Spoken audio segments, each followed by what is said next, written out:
के ब्लॉग की शुरुआत करते हैं इस ठंडी ठंडी भीगी भीगी सुबह से। तो कैसे हैं आप सब? उम्मीद है आप सब खैरियत से होंगे और आप लोगों की दुआओं से हम भी सब खैरियत से हैं। तो देखिए कैसे पेड़ों पे रौनक आ गई बारिश के पानी से। ये देखिए। और इतना अच्छा मौसम है, दिल कर रहा है कुछ नया बनाएं, कुछ अच्छा सा बनाएं। और हमने अभी रिसेंटली एक एक अलग तरीके की खीर सीखी है। चलिए आप लोगों के साथ शेयर करते हैं। तो चलिए आप हमारे साथ। जन्माष्टमी थी तो हमने सोचा हम भी खीर बनाते हैं और ये खीर बनाई और इसको पिस्ते से सजाया। देखिए कितनी अच्छी लग रही है और कलर देखिए कितना बेहतरीन आया है। और बस इन 4 चीज़ों का इस्तेमाल है। इसमें मिल्क है, मिल्क पाउडर है, पका हुआ चावल है और रस्क। जी हाँ, रस्क। आप भी सोच रहे होंगे, लेकिन रस्क का जो फ्लेवर आता है आप बाकी तरह की खीर खाना भूल जाएंगे। सबको साथ पीस लेते हैं तो कुछ इस तरह का पेस्ट तैयार होता है। फिर थोड़ी चीनी और केसर, जिसे ज़ाफ़रान भी कहते हैं। अब चीनी तो हस्बे ज़ायक़ा है, मतलब आप अपने ज़ायक़े के, अपने टेस्ट के हिसाब से चीनी डाल सकते हैं। देखिए नई नई रेसिपीज़ ट्राई करने में कोई हर्ज नहीं है। हर बार एक ही तरह से चीज़ें बनाएं तो क्या मज़ा है। कुछ दूसरों के भी और लोगों से सीख के भी बनाना चाहिए। तो रस्क वाली हमने कहीं देखी थी, बहुत पसंद आई और हमें थोड़ी मुख्तलिफ सी लगी, तो मैंने कहा क्यों नहीं बना के देखते हैं, और बहुत बेहतरीन बनी थी। देखिए वैसे तो लोग केसर को दूध में थोड़ी देर भिगो के डालते हैं, बट हमने कहा ऐसे ही डाल देते हैं क्योंकि अभी तो दूध में पकेगा ही तो अच्छी तरह से घुल जाएगा। ये हमारे किचन का नज़ारा है। देखिएगा भगोने में उधर खीर पक रही है धीरे धीरे गैस पे। और ये हमारा कुछ किचन इस तरह दिखता है। मुझे हर जगह पेड़ पौधे पसंद हैं और हमने किचन तक में थोड़े से लगा रखे हैं, अच्छा लगता है आँखों को। और ये देखिए, ये जो क्रोशिया के जो ये बने हुए हैं मैक्रेमे के, ये हम गुड़गांव से ख़रीद के लाए थे। वहाँ पे रोड के मार्केट पे बड़ा अच्छा सामान मिल जाता है और काफ़ी मुनासिब भी मिल जाता है। तो ये हमारा दूध चढ़ा हुआ है, इसमें चीनी और केसर डाल के, और ये वो जो पेस्ट हमने पीसा था वो कुछ इस तरह हो गया, उसको इसमें मिला दिया। जब दूध थोड़ा गाढ़ा हो गया तब ये पेस्ट मिलाया और इसको काफ़ी करीब कम से कम 20 से 25 मिनट पकाइए। फिर एक बर्तन में थोड़ी चीनी लेके और उसको धीमी आंच पे चलाते रहिए। देखिए चीनी थोड़ा इस तरह से कलर अपना बदलती है। इसको एक्चुअली इंग्लिश में कैरेमलाइज्ड बोलते हैं। देखिए चीनी चलाते चलाते कैसा कलर हो गया। अब इसी कलर को जब ये हो जाती है तो हम इसको पकती हुई खीर में डाल देते हैं। ये जो रंग आपने देखा था हल्का लाल, वो इसी वजह से रंग आया हुआ है। ये देखिए कितना बेहतरीन कलर आ गया है और इसका जायका इतना ज़बरदस्त था कि बिल्कुल रबड़ी जैसा था। मतलब एक तरह से अगर आप इसे जमा दें तो ये पूरी कुल्फ़ी की तैयारी थी बिल्कुल। ये देखिए खीर ऐसी बनके तैयार हुई। हम एक चीज़ भूल गए आपको बताना है, ड्राई फ्रूट्स हमने इसमें काजू और बादाम भी कूट के डाले हैं। आप भी अपनी पसंद के ड्राई फ्रूट्स डाल सकते हैं, उसका तो जायका ही खैर बिल्कुल अलग हो जाता है ड्राई फ्रूट्स डालने से। तो अपने शौक़ से, अपने हिसाब से जैसे चाहें वैसे डाल लें। और खीर बन गई थी तो हमने सोचा थोड़ा सा कोको को बाहर लेके चलते हैं, वो भी परेशान हो रहे थे और मौसम भी अच्छा था, तो मैंने कहा चलो। लेकिन जब हम बाहर निकलते हैं तो इनको लीश पे लेके निकलते हैं। हमारी कॉलोनी में बहुत बिल्लियाँ हैं, मैंने आपको दिखाया भी है, वो आती, हमारे घर भी बहुत बिल्लियाँ आती हैं खाने के लिए। तो लीश पे रखने से ये रहता है कि नहीं तो ये किसी बिल्ली को देखते हैं तो उनके पीछे भागने लगते हैं, फिर इनको पकड़ना बड़ा मुश्किल हो जाता है। लीश पे रखते हैं तो थोड़ा आसानी से इन पर काबू रखते हैं हम। और ऐसे ही हम इनको वॉक कराने निकल रहे थे तो हमने सोचा देखिए आज की छुट्टी थी, हमने उसको काफ़ी अच्छा यूटिलाइज़ किया। हमने बढ़िया सी खीर भी बनाई, थोड़ा आराम भी किया, नई रेसिपी भी ट्राई करी, आपके साथ भी शेयर करी।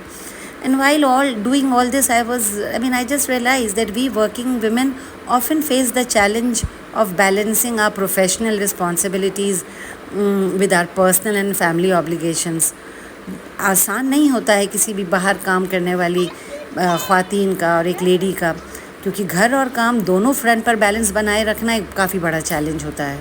हमें अपनी प्रोफेशनल ड्यूटीज़ को और अपनी पर्सनल और फैमिली रिस्पॉन्सिबिलिटीज़ के साथ एक बैलेंस करना पड़ता है। इसके लिए एक effective time management, priorities set करना और सपोर्ट सिस्टम की ज़रूरत होती है।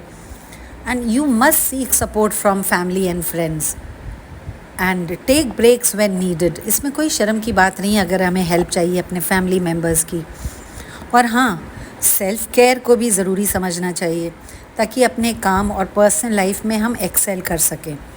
और सबसे ज़रूरी चीज़ है कॉन्फिडेंस और पॉजिटिविटी, और अपने आप को ये याद दिलाना कि हम कैपेबल हैं और अपने गोल्स अचीव कर सकते हैं। हमें कोई सुपर वुमन बनने की एक्चुअली ज़रूरत नहीं है। We are normal beings, let behave like normal being. आज छुट्टी का दिन था तो सोचा चलो थोड़ा बाहर घूम के आते हैं, तो हम पहुंच गए पुराना लखनऊ। पुराना लखनऊ की तो बात ही निराली है। जब आप वहाँ पहुँचते हैं तो लगते हैं पता नहीं आप किसी और ही दुनिया में आ गए हैं। देखिए किस कदर जगमगाता हुआ शहर है हमारा लखनऊ। और ये हम पहुँच गए इमामबाड़ा। इमामबाड़ा बनाया है नवाब आसिफ़ुद्दौला ने, और इनकी सखाफ़त, इनकी दानशीलता बहुत मशहूर थी। ये इतने फ़राग दिल नवाब थे कि इनके पास कोई भी आए तो खाली हाथ नहीं जाता था। और लोगों का तो कहना था कि जिसको ना देगा मौला उसको देगा आसिफ़ुद्दौला। लेकिन ये फरमाते थे कि ऐसा ना कहो, ये कहो कि जिसको दिलवाएंगे मौला उसको देगा आसिफ़ुद्दौला। और एक बड़ी इंटरेस्टिंग स्टोरी इस इमामबाड़े के लिए मशहूर है कि जिस वक्त ये नवाब थे यहाँ के, तो एक बहुत बड़ा अकाल पड़ा, चारों तरफ भुखमरी आ गई। अब क्योंकि इतने फ़राग दिल थे और अपने रियाया के लिए हमेशा इनका दिल बड़ा नरम था और कुछ करना चाहते थे, तो इन्होंने इमामबाड़ा बनाने का सोचा। अब 11 साल तक अकाल चला और 11 साल तक ही इमामबाड़े की तामीर होती रही। और इसके लिए ये भी एक मशहूर है कि क्योंकि बहुत सफ़ेद पोश भी लोग जो कि मज़दूरी का काम दिन में नहीं कर सकते थे, उनका ख्याल रखते हुए उनको इन्होंने रात में काम दिया। तो रात में इमामबाड़ा जो भी बनता था वो रात में तोड़ दिया जाता था, सुबह मज़दूर आके इसको फिर बनाते थे। तो तोड़ना और बनने में इसको 11 साल लग गए और 11 साल के बाद जाके ये तैयार हुआ। और ये देखिए आपको दिख रहा होगा, ये लखनऊ का हुसैनाबाद क्लॉक टावर, और इसको घंटा घर भी कहते हैं। और किस कदर की भीड़ सड़कों पे है, लगता है कि एक हुजूम पूरा आपका सब बाहर ही निकला हुआ है। अब इस तरह जैसे लग रहा है जैसे कोई त्यौहार हो, जबकि ये एक रोज़मर्रा का एक आम सा दिन है, कोई ऐसा ख़ास दिन नहीं है, कोई त्यौहार नहीं है। बट इतनी ही जगमगाहट, इतनी ही रौनक यहाँ ऐसा है। आपको अभी ऊँट की गाड़ी भी दिख जाएगी, आपको घोड़ा गाड़ी भी दिख जाएगी, आपको महंगी सी महंगी गाड़ियाँ भी यहाँ दिख जाएंगी। और यहाँ आके बड़ा अच्छा लगता है। और देखिए इस शहर की जगमगाहट, इन बिल्डिंगों की जगमगाहट। तो हम निकले तो एक ख़ास मकसद से थे। हमने सोचा था आज जाके थोड़ा शीरमाल और कबाब लेकर आएंगे। पता नहीं आप लोगों ने शीरमाल का सुना है कि नहीं।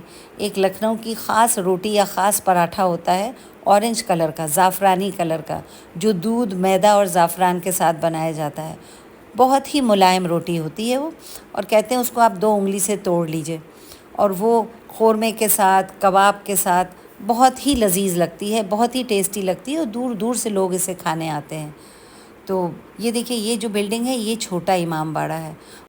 ये लखनऊ की सरजमी, ये लखनऊ की सरजमी, ये लखनऊ की सरजमी, ये लखनऊ की सरजमी, ये रंग रूप का चमन, ये हुस्न इश्क का वतन, यही तो वो मकाम है जहाँ अवध की शाम है, जवां जवां हंसी हंसी। ये लखनऊ की सरजमी, ये लखनऊ की सरजमी।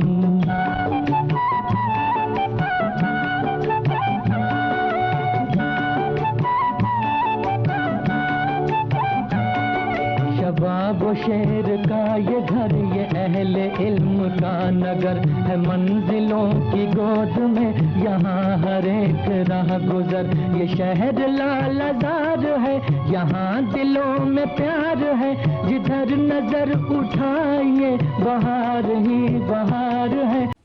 बस तो इसके साथ आज हम अपना व्लॉग यहीं ख़त्म करते हैं। अगर आपको पसंद आए तो प्लीज़ लाइक करिएगा, सब्सक्राइब करिएगा और कमेंट ज़रूर करिएगा। तो फिर मिलते हैं नेक्स्ट व्लॉग में, तब तक के लिए बाय बाय।